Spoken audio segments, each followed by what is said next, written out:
दिल के काम हर पल साथ, भोला के साथ, भोला के साथ।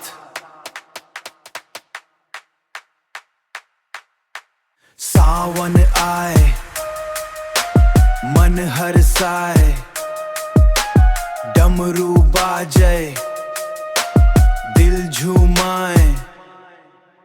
गंगा के धार, गंगा के धार, भोला के प्यार, माथे प्यार, माथे चंदा, मनवा न्यारा।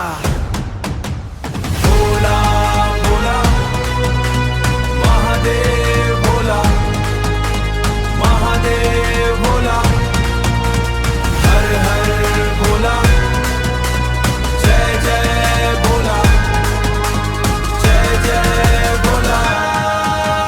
डमरू के ताल बाजे कमाल, बाजे कमाल।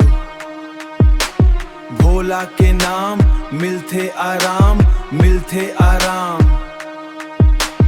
कंधा मा कांवड़, मन मा विश्वास, मन मा विश्वास, मन मा विश्वास। हर हर महादेव, हर हर महादेव, भोला मोर पास। भस्म रमाए, भस्म रमाए, भोला मुस्काए, भोला मुस्काए। नंदी संग धाम सजाए।